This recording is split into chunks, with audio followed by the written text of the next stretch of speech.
NUP! Everywhere! Everywhere! NUP! Thank you very much, Madam Deputy. Please resume your seats, ladies and gentlemen. Good morning, friends. Good morning, members of the media. We continue to thank you for amplifying our voices, which represents the people of Uganda. We thank you very much. We thank you, members of the mainstream media. But again, we also thank you, friends, who are blogging, who are always broadcasting live on Facebook, on Twitter, and all other media channels. We know that what we are talking about, the regime in Uganda does not want it to reach the people. And we know that is the reason why most of the TV stations and radio stations will clearly not air this. And if they air it, so much of it will be edited out. Therefore, we thank you, those who broadcast us live. We don't take that for granted. Now, ladies and gentlemen, Madam Deputy called me to add my voice on the lamentation. I just want to correct you, Madam Deputy, that I won't just lament. It's a lamenting time, but I won't just lament. I'll just assert my voice on the call of the freedom of our people. So many Ugandans have been abducted for a long time. It is more than 2 years since Kibarama John Bosco was abducted, and many others. Most recently, you have seen Jamshid Kavuma, our brother, who was abducted now close to a month ago. Nobody knows where he is. Although those that were lucky to escape those torture chambers informed us that they actually saw him. He was shot in the leg. Jamshid Kavuma. Like all of us that have been abducted in the past, tortured so badly and hidden from the public eye until we are better, we believe they are still fidgeting. They are either fidgeting with a sick Jamshid Kavuma, so tortured and shot, or they actually killed him and they're trying to hide the fact. But we know that they abducted Jamshid Kavuma. It was captured on camera. We continue to demand for the freedom of Jamshid Kavuma.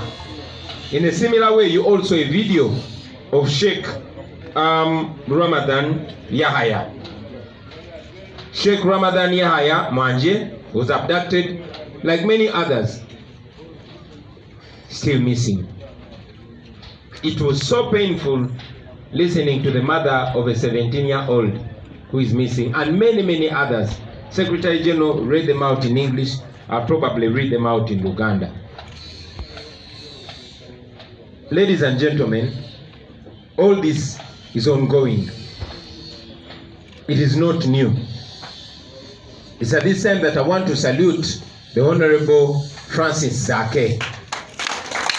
Honorable Francis Zake, wherever you are, I want you to know that me as an individual, I'm very proud of you. The National Unity Platform is very proud of you, and Ugandans, especially those that are abducted, are very proud of you. Thank you for not conforming to the nonsense of Parliament. Thank you for not shutting up. Thank you for doing exactly what you are elected to do. To all of you leaders, we are elected to represent our people. Stop this nonsense of talking about policy. There's no policy in Uganda that will be implemented. The first policy is to maintain the freedom of our people. The first policy is to make sure that all Ugandans are human beings. We've been reduced to just demanding to live. We are reduced to demanding for the right to be human beings. Human rights, ladies and gentlemen, means the right to be a human being. We don't have the right to be a human being in Uganda. Look at Segawa Oliwa. Look what they did to this young man. For those of you that never got the pictures of Segawa, that is a young man there, Ngachari Murwadi. They cut off his fingers. They tortured him so bad, most of it we can't just say it here for the respect of him. So we want Newewe to lead us down. So we want to be human beings. So to you leaders, before you talk about anything else, before you discuss how much money they are going to give to Rocco, before you discuss how much money is going to be stolen and shared with you, before we discuss the increment of the members of parliament or the local government leaders, let us discuss about the liberty and freedom and the human rights of our people. So we salute you, Honorable Francis Zake. I watched with shock Tayebwa trying to stop Honorable Zake from raising the most important issue in the country, abduction. But on the other side, I shouldn't have been shocked, because this very Tayebwa Thomas, on the 28th of August 2020, was filmed torturing an employee of Umeme who caught him stealing power. This is the Speaker of Parliament, the so-called right Honorable Speaker of Parliament. I call him the wrong Honorable Speaker of Parliament. So to you, Mr. Tayebwa, wherever you are, we are not fools. Okay? You can pose off, you can feel so powerful with that stupid colonial wig on your head. But we will tell you that you are being watched, and history will treat you exactly the way you treated Ugandans. To all our fellow leaders, what should be priority now is our people. They are abducting our people and killing them, and you know that. That should be on your lips. That's what you should discuss on every radio and TV talk show. And if you're not talking about the well-being of your people, very soon we're going to ask you who you're working for.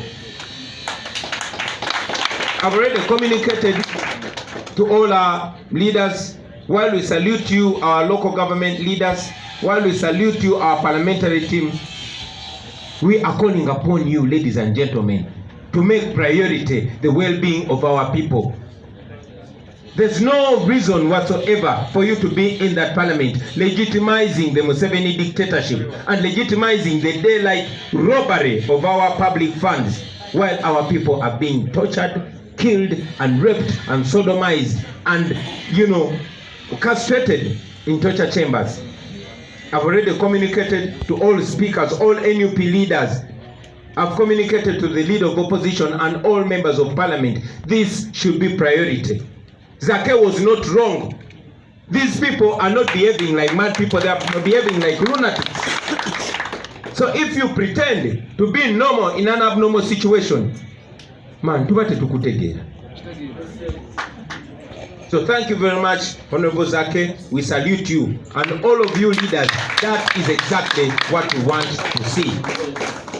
We want to see the voice of the people that elevated you to those positions reflect through your mouth. That is the reason why we sent you there, ladies and gentlemen. To all of you that are victims of torture, victims of abductions, their family, and to fellow Ugandans, we are not seated. That's why I said, Madam Deputy, that we are not lamenting. We are doing something about it.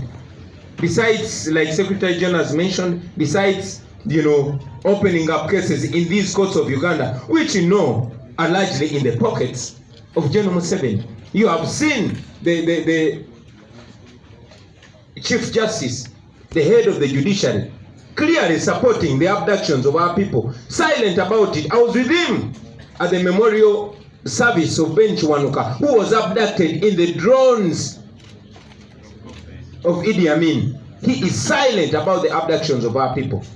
He is silent about the raping and killing of people. Daylight. He is silent about the denial of members of parliament of bail. And yet he has the balls to come and stand in a Ben Chiwanuka mass, which is celebrating a man who was killed for giving bail, not to a Ugandan but to a foreigner, because that was his constitutional right. That was his right. You should be ashamed of yourself, you old wicked men. Now, we have gone ahead to seek redress internationally. We have informed you that we've opened cases in all relevant offices. We have petitioned the International Criminal Court against General Museveni, his son, and many of his lieutenants that he uses to abduct and kill people. We've also petitioned all necessary embassies and all necessary organizations. We want sanctions against these people.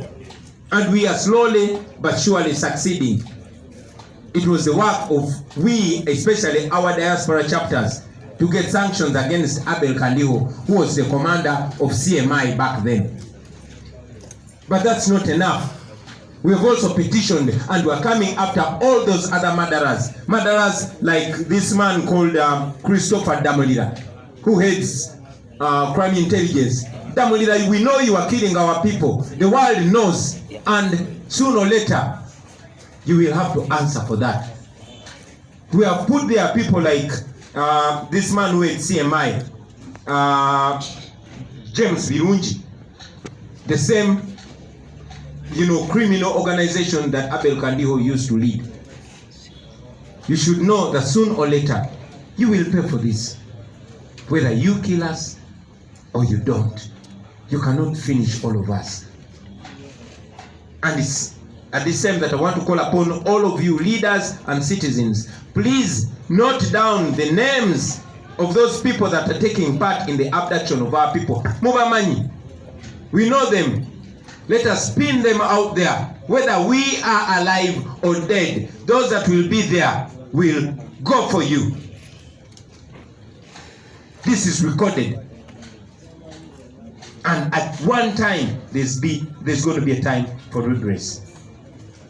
Now, I also want to use this opportunity, ladies and gentlemen, to talk about the recent purported attacks on police stations and barracks and others. I have watched keenly regime propagandists trying to claim that those attacks are made by the opposition. I actually saw some NRM person mentioning that one of the people that they killed was an NUP leader. Nonsense. Nonsense. All of you, ladies and gentlemen, watched the Bijambia killings. Bijambia Part 1, Bijambia Part 2, Bijambia Part 3. You watched them. They started long before Segirinya was even a councillor. But because they always use these things to implicate opposition, today, Honorable Segirinya and Sewanyana are in prison because of the Bijambia killings. All of you saw the killings in Entebbe. Even when one young man came out and told the media that they were actually paid and instructed by Kaihura to carry out those killings, still they want to implicate the opposition. Now, we see the purported attacks on security installations and police stations. And they are beginning to implicate us. Don't be shocked when they come and arrest me, or Wongoya, or Nyanzi, or Nubianli, and say we are connected to Joseph Kony, or we are connected to ADF, or we are connected to all this.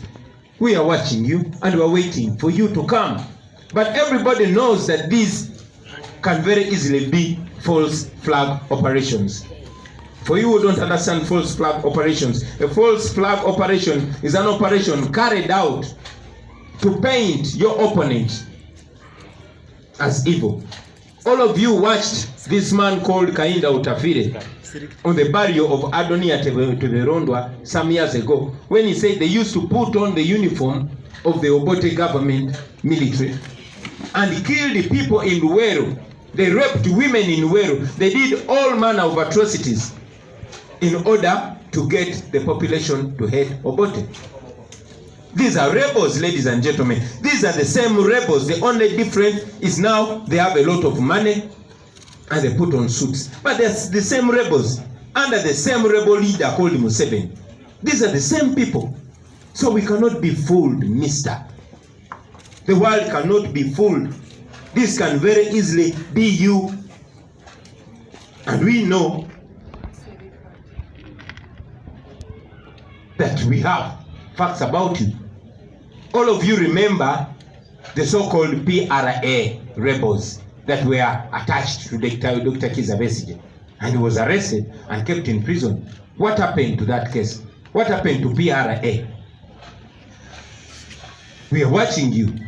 You can put all that nonsense on us, but we are telling you, one, we are non-violent because we don't believe in violence like you murderers. But number two, we are unequivocal about our mission. Our mission is to remove you, Museveni, from power using constitutional and peaceful means.